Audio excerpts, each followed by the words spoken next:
muy bien. Entonces, voy a presentarse un momentito.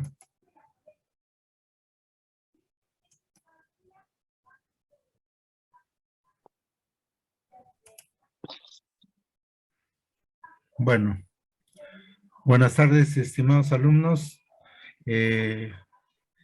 Digamos, el tiempo asignado prácticamente se ha cortado, así que vamos a tratar de reseñar lo más importante acerca del programa ampliado de inmunizaciones. En primer lugar, acá tenemos en esta diapositiva el índice y los temas que vamos a tratar. La estrategia mundial, el esquema nacional, como se da hasta ahora, el programa ampliado de inmunizaciones, el grado de cobertura de las vacunas, la distribución en cadena de frío, tipos de vacuna, efectos secundarios y contraindicaciones. Las vacunas, como está descrito ahí, son productos biológicos que al tener antígenos y administrarse a un paciente dado, lo que va a producir es la formación de anticuerpos que nos van a proteger contra las infecciones naturales que es producido por estos mismos microorganismos. El efecto de rebaño se produce siempre y cuando haya un alto porcentaje de vacunados. Generalmente a veces se espera que llegue un porcentaje del 80-85% para que se produzca este efecto de rebaño. Es decir, que personas no vacunadas adquieren la inmunidad que les transmite las personas vacunadas, ¿no? Está totalmente demostrado que las inmunizaciones salvan millones de vidas en todo el mundo. Esto también se ha visto, por ejemplo, ahora con la última pandemia que tenemos por el COVID. Las vacunas también se han hecho muy indispensables para hacer frente a enfermedades infecciosas emergentes y reemergentes. Las vacunas es un componente vital en las atenciones primarias de salud, mejorando, por supuesto, la calidad de vida de los pacientes. Acá reseñamos la Organización Mundial de la Salud y por intermedio de las Naciones Unidas ha fijado que hay 17 objetivos de desarrollo sostenible de todos los países, de las cuales el objetivo 3 es uno de los más importantes, ya que permite que las vacunas salven, sobre todo, como dijimos al inicio, millones de vidas, ¿no? Y también promueve el bienestar en todos los grupos etarios. De esos 17 objetivos de desarrollo sostenible, se han fijado 7 prioridades estratégicas que se deben alcanzar hasta el 2030. Y una de las principales es que las inmunizaciones deben ser un componente esencial dentro de las atenciones primarias de salud, lo cual nos va a permitir ampliar la cobertura sanitaria universal y prestar servicios de salud que sean lo más adecuados y de acuerdo por la demanda. Vamos a pasar al programa ampliado de inmunizaciones que hay en nuestro país, y para eso vamos a describir las principales vacunas que están contempladas en nuestro programa. Ustedes saben que las vacunas van a depender de la situación epidemiológica de cada país, o sea, vamos a tener diferentes programas, no siempre vamos a coincidir porque todo va a depender de qué enfermedades son prevalentes en cada territorio.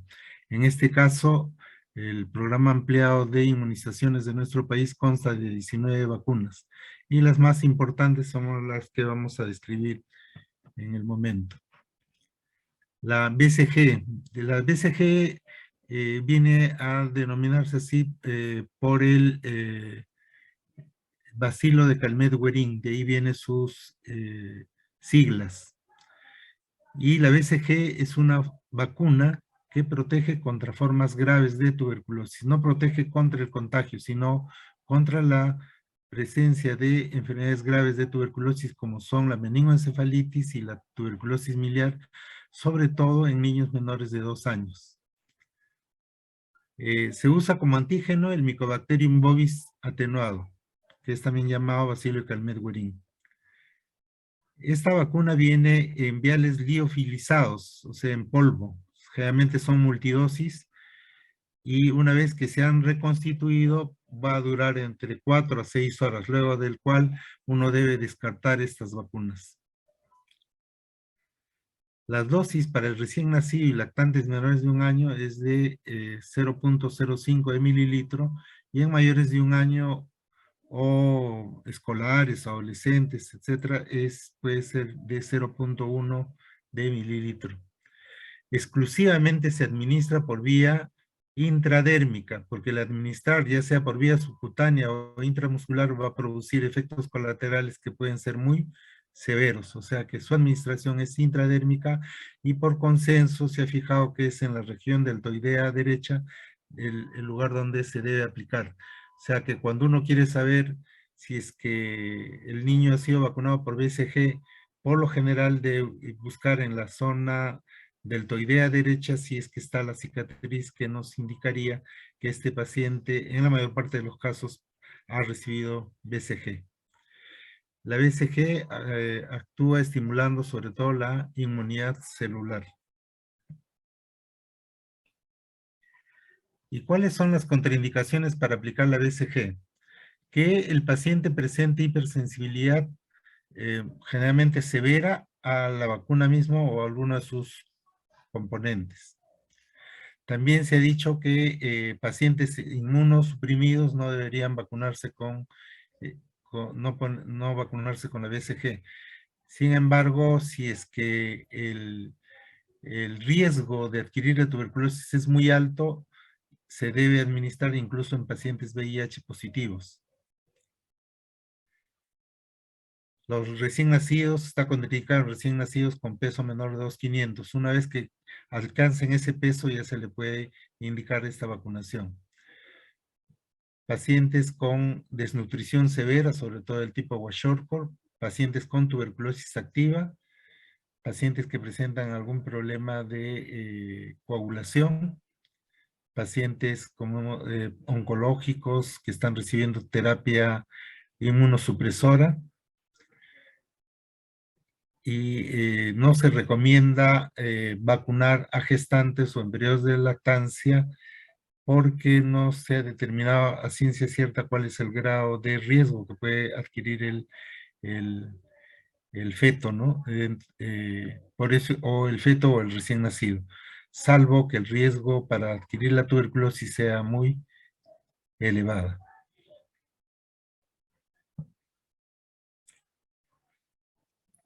La BCG, como ustedes sabrán, no se pone en la mayor parte de países que han logrado vencer la tuberculosis. Sin embargo, en nuestros países, sobre todo países del tercer mundo, prácticamente es obligatorio. Si bien no es una vacuna que evite el contagio de la tuberculosis, pero sí es muy importante en lugares donde la prevalencia de esta enfermedad es bastante alta, como es en nuestro país y todo país del tercer mundo. Generalmente, después de la vacuna de la BCG, se va a producir, se forma una pápula que más o menos al mes o a las 4 semanas se ulcera y luego cicatriza entre los 2 y 3 meses, dejando una cicatriz que prácticamente en un 90-95% de casos y que nos indicaría que este paciente ha sido vacunado. Hay gente que se opone a la vacuna con BCG porque, uno, que no evita el contagio, y dos, que personas que tienen buen nivel económico, por lo general, no están tan expuestos, digamos, a adquirir esta enfermedad, ya que este está relacionado sobre todo con la extrema pobreza. Sin embargo, personal de salud o personales de riesgo deberían haberse, tienen mayor riesgo y deberían haber estado vacunados.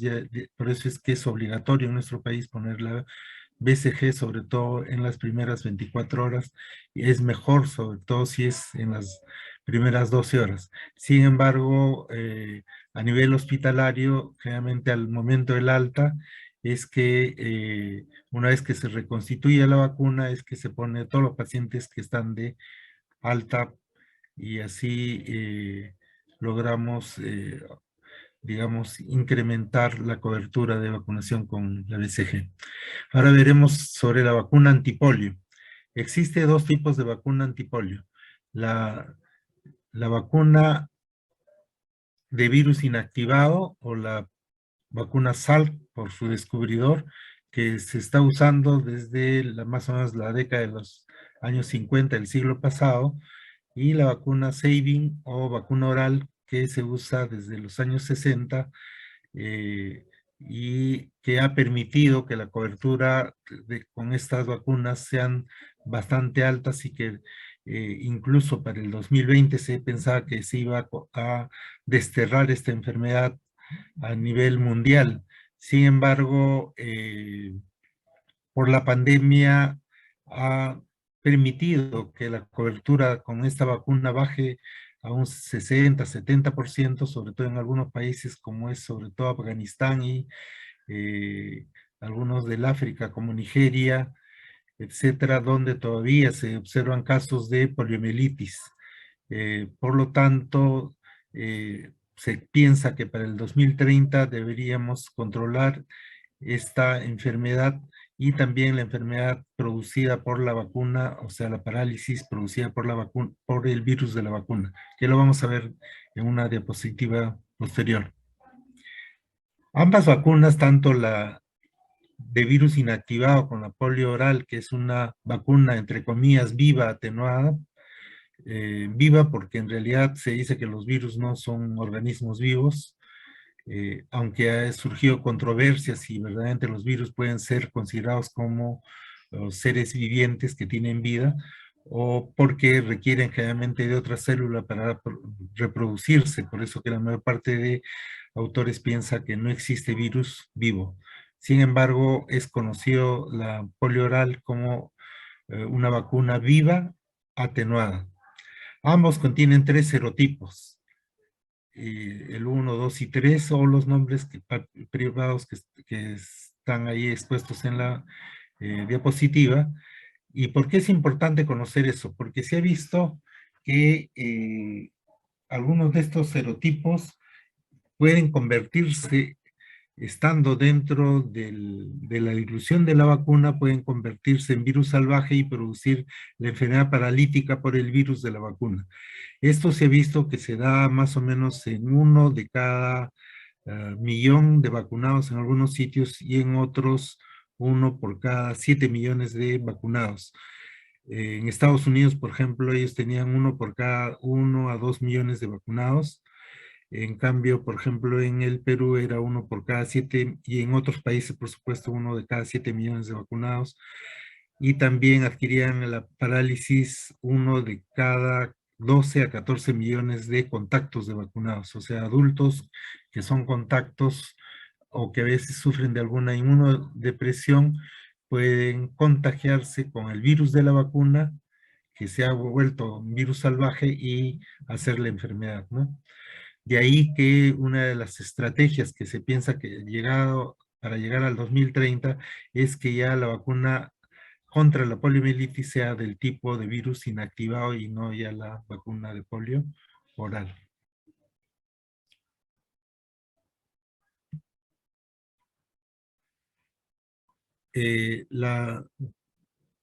Las vacunas sobre todo la polio oral, no deben administrarse cuando hay enfermedades febriles graves y agudas.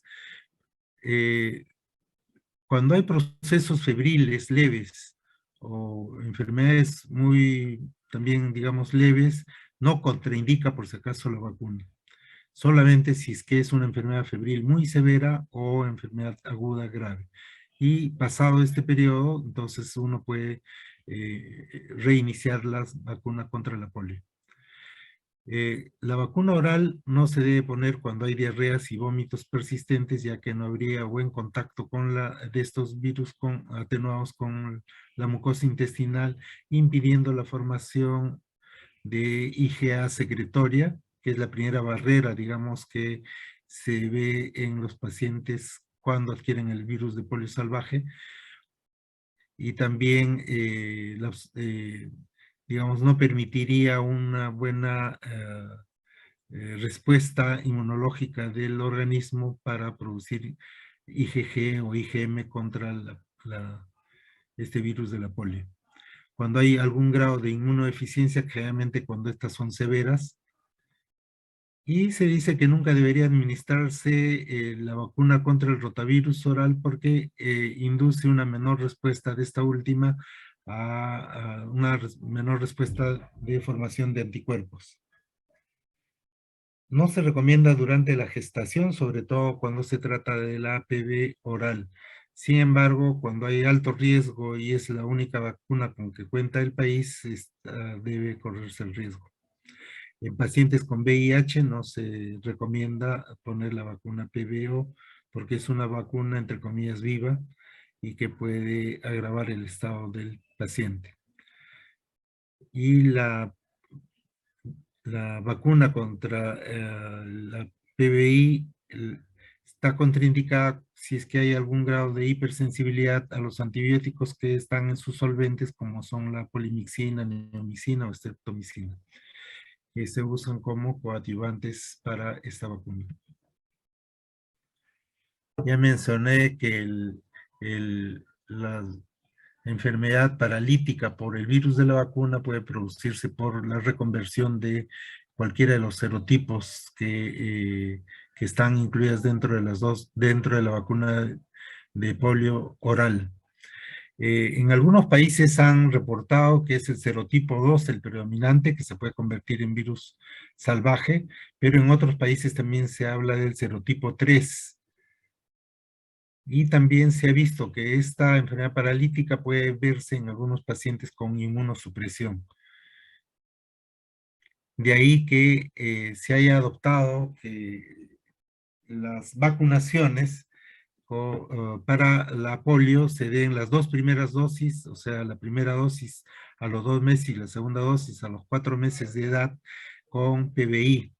Y luego de esa, la tercera dosis con PB oral y los refuerzos también con PB oral, lo cual va a permitir, sobre todo cuando se administra la PB oral, que haya formación de inmunoglobulinas secretorias del grupo A, inmuno A secretorias, que van a ser, como dije anteriormente, la primera barrera para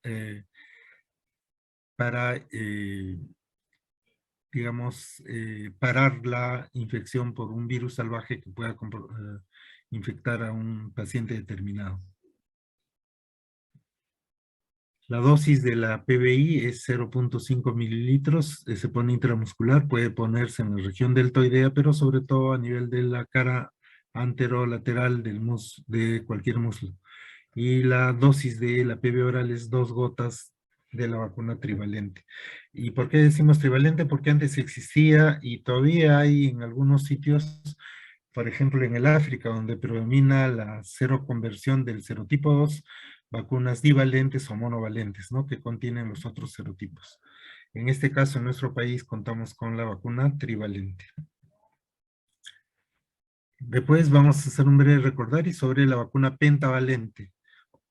Y bueno, esta es la que se pone dentro del programa ampliado de inmunizaciones de lo que es el, el sector público. Y también hay hexavalentes, pero que se puede poner a nivel privado, ¿no? La vacuna pentavalente que se pone dentro del programa ampliado tiene 5 componentes: el toxoide tetánico, el diptérico, un componente entero o acelular de la Bordetella pertussis. También tenemos al Haemophilus influenza y la hepatitis B. Se coloca también junto con la vacuna antipolio a los 2, 4, 6 meses, siendo su refuerzo al año 4, al año y medio y también a los 4 años de edad. El toxoide tetánico y el toxoide difterico es lo que se usa como antígenos para la vacuna contra estas dos enfermedades. Estas vacunas se ponen 3 dosis durante el primer año. Después se hace un refuerzo a los 18 meses y a los 4 años de edad.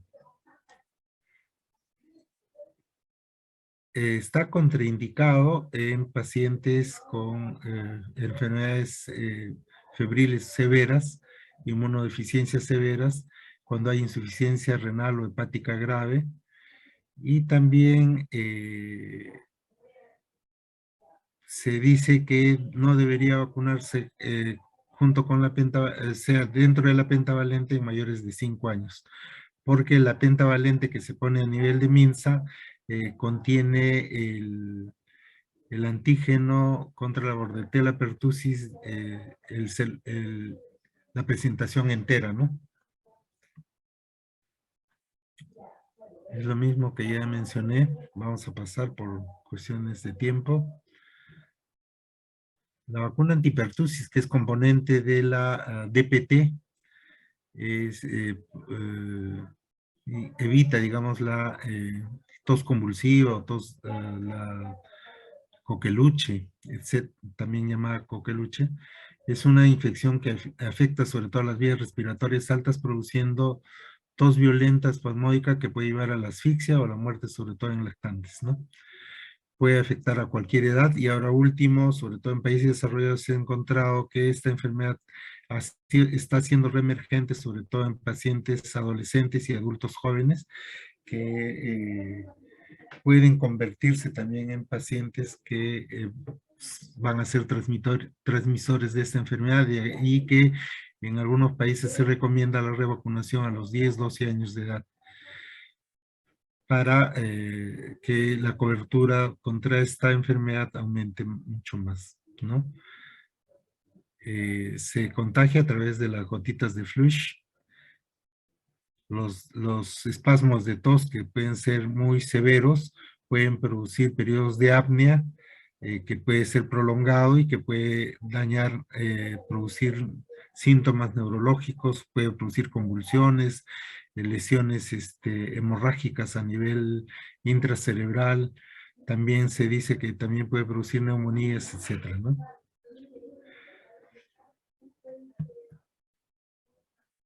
Tenemos dos presentaciones de la vacuna antipertussis. En la que está en la pentavalente es llamada la de célula entera o de bacterias inactivadas, y en la vacuna hexavalente tenemos la vacuna acelular, que contiene algunos antígenos bacterianos de la Bordetella pertussis.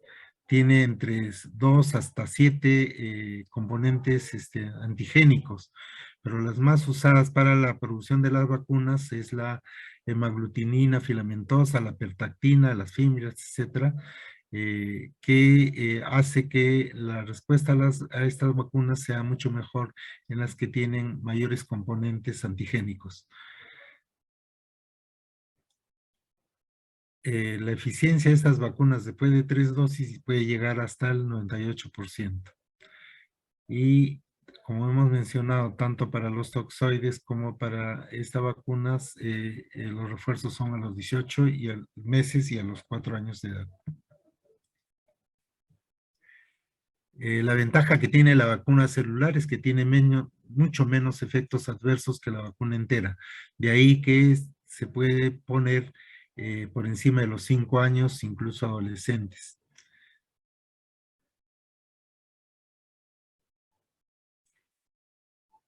Esta vacuna está contraindicada cuando el paciente presenta algún daño neurológico que sea severo, ¿no? Algún daño marcado. No está indicada esta vacuna, se puede poner la DT, pero no la DPT. De todas maneras, indica que el personal de salud y gestantes deberían recibir un refuerzo de esta vacuna, lo cual no se cumple en nuestro medio, ¿no? Y algunos efectos adversos, como son convulsiones, eh, febriles, hipertermia, hipotonía, llanto persistente, y algunas encefalopatías se pueden presentar como efectos colaterales, aunque felizmente no son tan frecuentes, son, digamos, un poco raras. Pero es lo que más, digamos, llama la atención de los padres porque generalmente después de la puesta de la pentavalente o DPT, sobre todo la que tiene células enteras, es los efectos colaterales que son fiebre elevada e irritabilidad marcada que puede durar entre 6 hasta 24 horas y que el niño está muy, muy irritable y los padres se asustan y piensan que puede ser que la vacuna le hayan puesto mal o que esté pasada o que esté malograda, etcétera, etcétera, y lleva a la consulta a veces por emergencia a estos pacientes.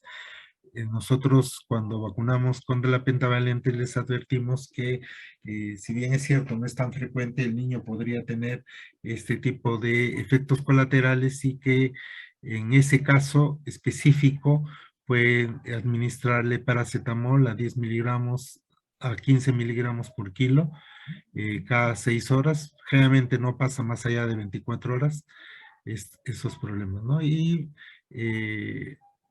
digamos, decirles que estos son efectos que pueden ser eh, bastante fastidiosos, pero que no producen en realidad, eh, digamos, efectos a largo plazo ni de mucha importancia. Ahora, otra vacuna que está dentro de la pentavalente es la vacuna contra la hepatitis B. Ustedes saben que el virus que produce la hepatitis B es un virus ADN, puede contagiar por vía vertical a través durante la gestación de una madre seropositiva. También puede contagiarse por hemoderivados, o sea, transfusiones sanguíneas de plasma, plaquetas, etcétera, etcétera. Después también por fluidos corporales y, digamos, relaciones sexuales, sobre todo en adolescentes y adultos, ¿no? Existe dos tipos, la más usada es la obtenida por ingeniería genética, actualmente, sobre todo en nuestro medio, y se ha visto que pacientes con hepatitis B que no, porque no han recibido vacuna, la presencia de cirrosis y hepatocarcinoma se incrementa entre 15 a 40 veces más que en pacientes que no sufren de hepatitis B, ¿no? De ahí la importancia que esta vacuna se ponga prácticamente sea universal, o sea, todas las personas de cualquier edad deben estar vacunados contra esta enfermedad y sobre todo personas que tienen alto riesgo, como es personal de salud, enfermos con VIH, enfermos eh, con, eh, con otras comorbilidades, ¿no? Eh, Se pone junto con la pentavalente en los tiempos que hemos descrito para la penta. Es intramuscular si es que lo ponen solo. Pacientes que empezaran su vacunación fuera del programa ampliado de inmunizaciones deben recibir 3 dosis. Al mes 0, a los 2 meses de la primera dosis y a los 4 o 6 meses de la segunda dosis. Los pacientes recién nacidos, hijos de madres seropositivas, deberían recibir la vacuna al nacer y también una inmunoglobulina antihepatitis B en las primeras 12 horas de vida, sobre todo, y colocarlo en lugares diferentes del cuerpo, ¿no? Para evitar, digamos, que la vacuna impida la producción de inmunoglobulinas naturales, ¿no? Por el mismo recién nacido. Se dice que después de 3 dosis su protección alcanza el 95% y puede prolongarse entre 10 a 20 años de cobertura. Sin embargo, a veces antes de poner un refuerzo se pueden medir los niveles de anticuerpos antígeno de superficie y si están por debajo de 10 miliunidades internacionales por mililitro se puede poner otro refuerzo para mejorar su protección, la protección del paciente. Los efectos colaterales por esta vacuna son bastante raras y muy leves por lo general. La otra vacuna es la antimófilos sobre el serotipo B. Se preparan a partir de cápsula purificada del hemófilos influenza. no protege contra otros serotipos, no hay reacción cruzada contra esos serotipos. Si bien es cierto, esta vacuna ha logrado controlar en más del 95% casos como complicaciones como meningitis, otitis, sinusitis, epiglotitis, en más del 95%, se ha visto que los otros serotipos pueden tomar el comando de estas infecciones.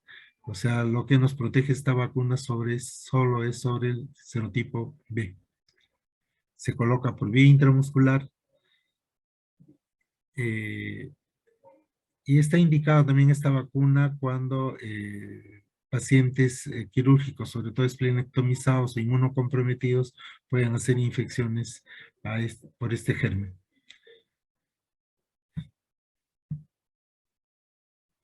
Las vacunas contra neumococos son de dos tipos, de polisacáridos y conjugados. Polisacáridos son las que tienen 23 serotipos y se recomiendan sobre todo en pacientes mayores de 2 años. No se recomienda en pacientes menores de esta edad. Eh, Va a producir inmunogenicidad en el más del 90% de vacunados. También tenemos la presencia de vacunas conjugadas, que es la que se está usando actualmente en nuestro país. La que se está usando dentro del programa ampliado es la 13 valente. Sin embargo, en años anteriores empezamos con la heptavalente, o sea, la de 7 serotipos, después la decavalente, y actualmente en algunos países, sobre todo europeos o Estados Unidos, están usando la 15 valente y 20 valente, o sea que tiene 20 serotipos. Ahora, el tipo de vacunación y cuántas dosis se deben poner va a depender bastante de la epidemiología de cada país. Se ha visto que la inmunogenicidad varía en los reportes que dan algunos países. Más alto se ha visto que está de protección según estudios que han hecho en Estados Unidos y Canadá, mucho menos en países del tercer mundo. Se pone por vía intramuscular y la FDA ha autorizado la vacuna con estos serotipos hasta los 9 años de edad y pacientes después de los 65 años, pacientes adultos. Pero después tenemos la vacuna trivírica, que es la SPR, que protege contra el sarampión, paperas y rubiola. Los tres son vacunas, entre comillas, vivas, atenuadas, y se contagian a través de la gotita de flush. Las enfermedades, como ustedes saben, sobre todo la sarampión, produce meningitis, encefalitis, neumonías, que era una causa importante de morbimortalidad hasta que se logró, por ejemplo, erradicar en nuestro país. El último caso de sarampión, así digamos, autóctono, se dio el año 91 más o menos. Sin embargo, hace 5 o 6 años se vieron sarampión exportado, digamos, pero que felizmente no logró desatar una epidemia en nuestro país, ¿no? Entonces, actualmente se recomienda la vacunación, eh, digamos, a cualquiera, sobre todo en menores de 19 años. La papera es también otro virus que puede causar enfermedades graves, que pueden ser sobre todo la sordera, casos de encefalitis, orquitis, con después pancreatitis, etcétera, ¿no? Que pudieran en algún momento constituir una enfermedad severa. De ahí la importancia de que se vacune, que esté contemplada esta vacuna dentro de esta trivírica. Generalmente estas vacunas se ponen al año de edad. Antes se ponían cuando había, digamos, era endémica estas enfermedades, se ponía a los 9 meses, pero había el riesgo de que anticuerpos pasados de la madre por vía vertical hacia el niño podían bloquear la vacuna y entonces se recomendaba el refuerzo al año 3 meses. Sin embargo, ahora se recomienda la indicación es ponerla al año y dar una refuerzo a los 4 años. Sin embargo, por el riesgo que hubo por estas enfermedades exportadas de sarampión, se ha adelantado el refuerzo y se contempla que puede ponerse a los 18 meses el refuerzo o también a los 4 años. Va a depender de la situación, como digo, epidemiológica de cada país. La rubiola es también un virus ARN, que sobre todo el riesgo mayor es durante que de la enfermedad en la gestación, sobre todo en el primer trimestre, produciendo anomalías congénitas, ¿no? Que pueden ser muy severas, ceguera, cataratas, sordera, afecciones neurológicas, cardiopatías.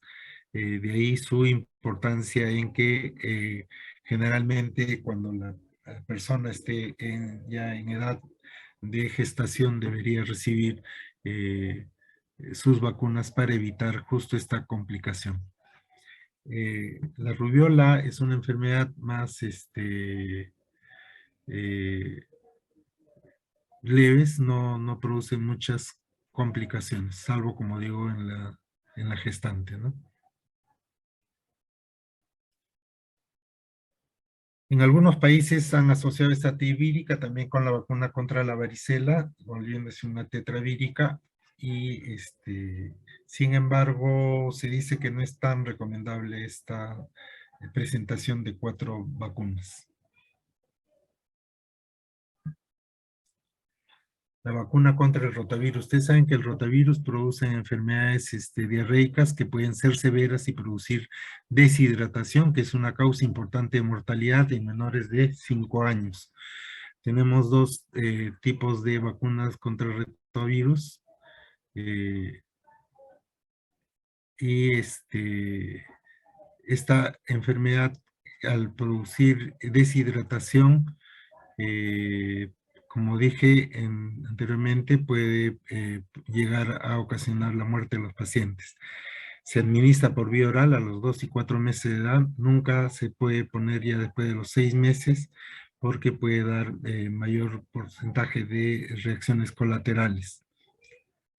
Eh, Acá en el país se está usando la vacuna P8G1 atenuada, 2 dosis, se pone a los 2 y 4 meses.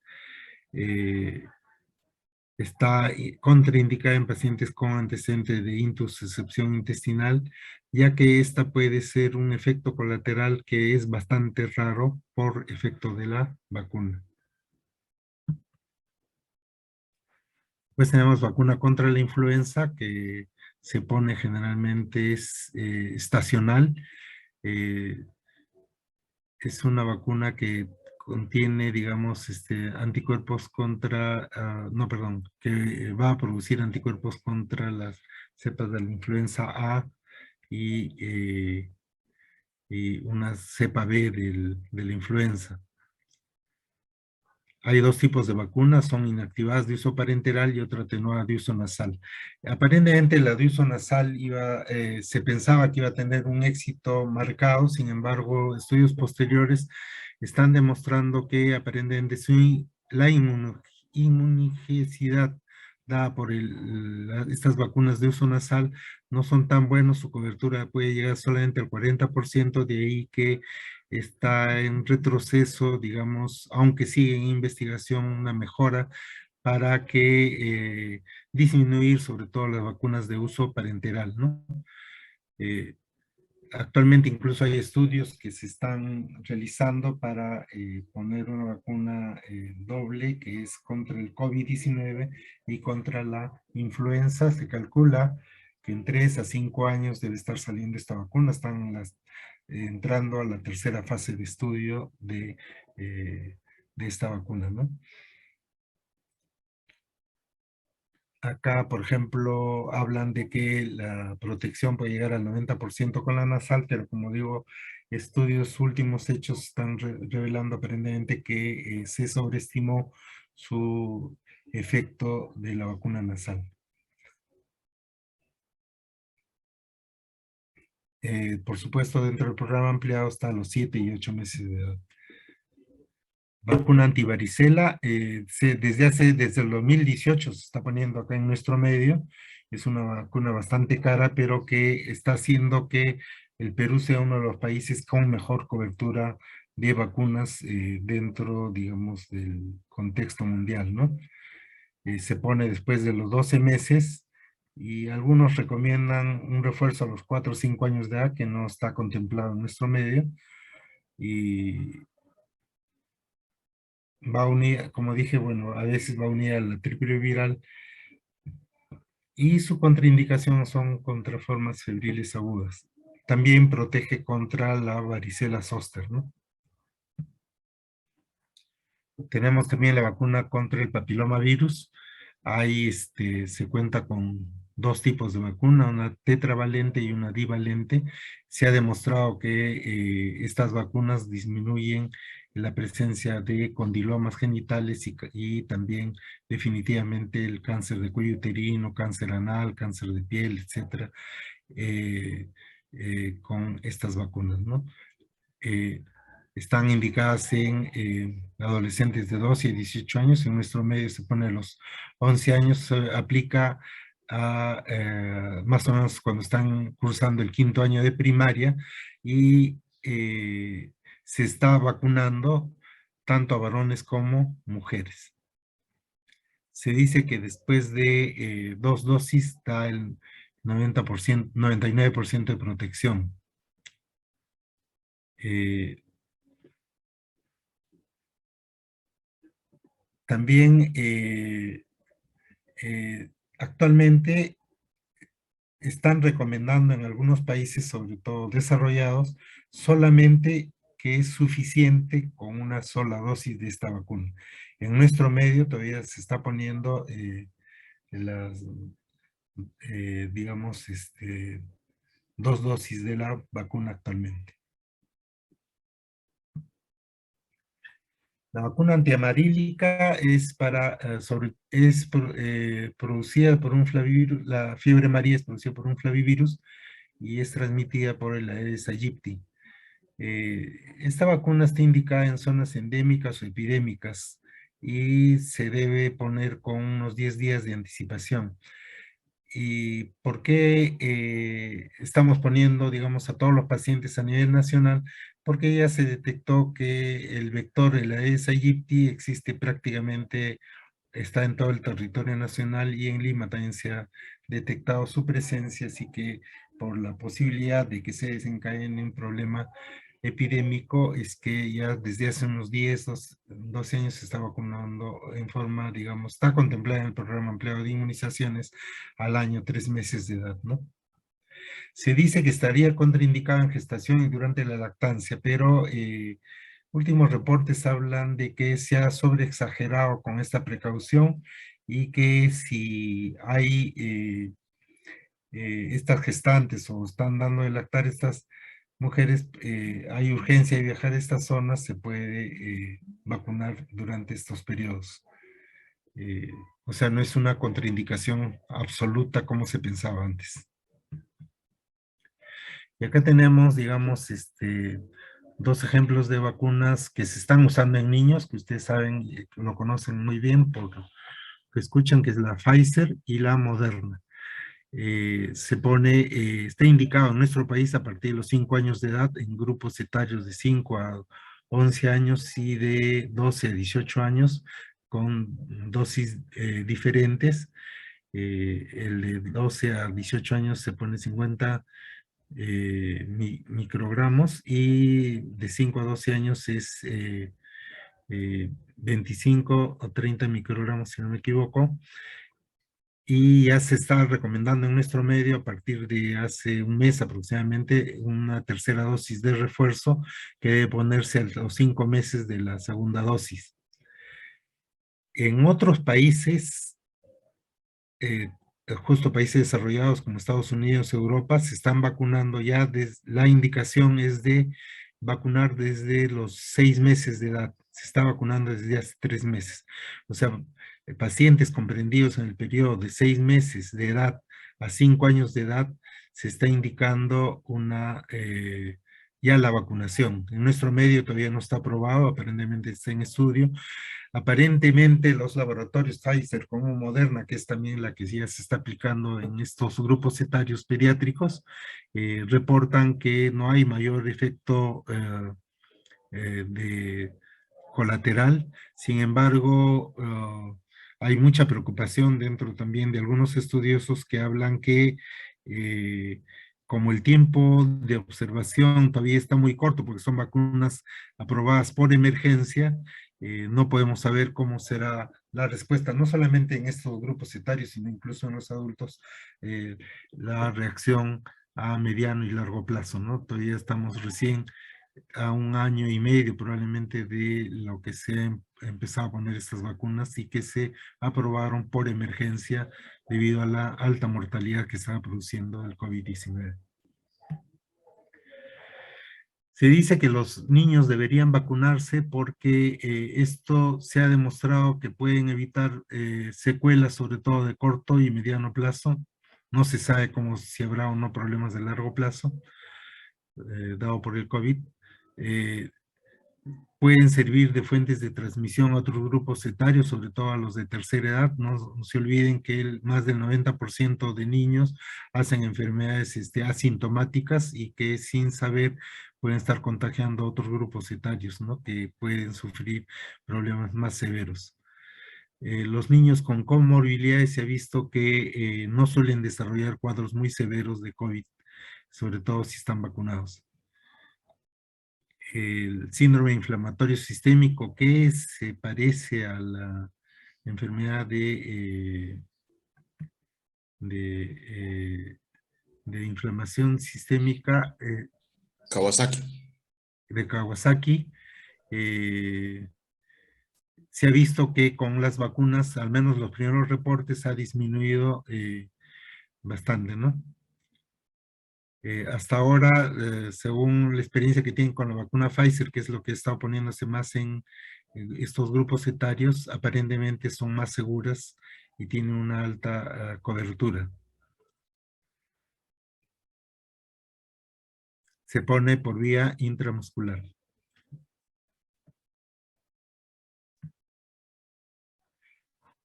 Y acá en esta diapositiva, pues, nos está ganando el tiempo, este es un esquema de vacunación del 2013 al 2016.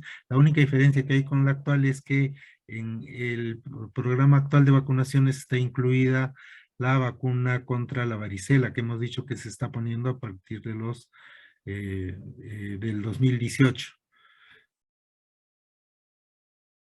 Eso ya lo revisan con mayor minuciosidad después. Acá esta diapositiva nos sirve para ver cómo la cobertura que se señala en la fila de cobertura en las Américas es parecida a la que tiene el Perú, ¿no? Hay diferencias entre los diferentes países de acuerdo a su epidemiología, como hemos mencionado anteriormente, también lo revisan posteriormente. Y acá está, una vez reconstituidas las vacunas, cuántas horas nos sirve esas vacunas y luego de ese periodo debería desecharse, ¿no? Entonces acá tienen algunos ejemplos, como por ejemplo el antipol y BCG, una vez reconstituidas, no deben usarse más allá de 6 horas.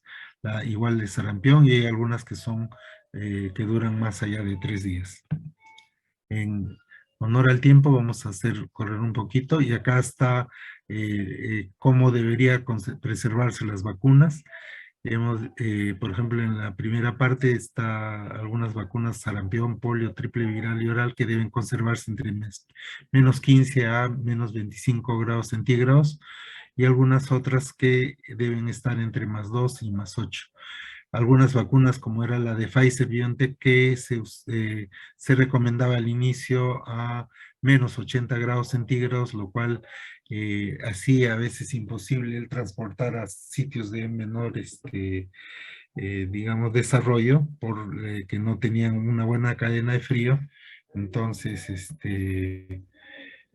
sin embargo, se ha visto que la vacuna Moderna y la vacuna de Pfizer pueden conservarse entre menos 25 grados y menos 50 grados, ¿no? Y va a depender, el tiempo va a depender de qué grado de conservación se de qué grado de refrigeración, perdón, se esté aplicando, ¿no? Mientras más, digamos, frío haya, entonces puede durar algo más. En cambio, por ejemplo, cuando ya son transportadas digamos, en forma para las postas muy lejanas, en estas cajas térmicas, generalmente el periodo no debe pasar más de 24 o 48 horas. Y acá tenemos una diapositiva donde nos señala los tipos de vacuna. Hay vacunas vivas atenuadas, como dije, vivas entre comillas, pacientes, vacunas inactivas o muertas también, que pueden ser virus o bacterias. Algunas vacunas que recogen algunas subunidades, o sea, tienen antígenos incompletos. eh, También vacunas portoxoides, como hemos visto, y vacunas que usan el ADN o ARN y vectores recombinantes de, por ejemplo, la Pfizer. Estos son efectos atribuidos a la vacunación, efectos, digamos, nocivos o que pueden deberse a y que pueden ser por efecto coincidente, efectos relacionados con la vacuna, con la propia vacuna, cuando hay algún error en la vacunación por algún componente de la vacuna, pacientes que hacen efectos colaterales relacionados con la ansiedad, sobre todo cuando estas son de tipo parenteral, y efectos que no están bien determinados, ¿no? Y acá tenemos algunos ejemplos producidos por estas CESAVIS, que dan reacciones que lo que más nos interesa es si hay una reacción relacionada sobre todo con componente de la vacuna, ¿no? Son pacientes que tienen algún grado de hipersensibilidad a la vacuna o algún componente mismo de la vacuna, ¿no?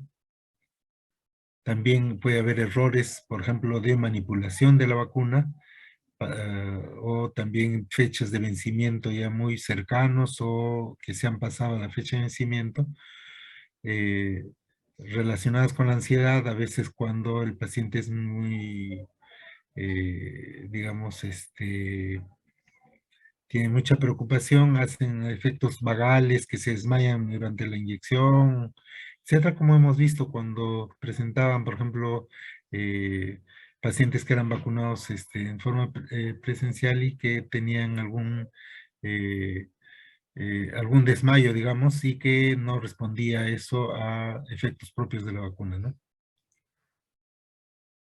Y también cuando hay coincidencia, a veces cuando un paciente está enfermo de alguna otra cosa y se vacuna y que la sintomatología que presenta puede ser producto de la enfermedad subyacente y no de la propia vacuna.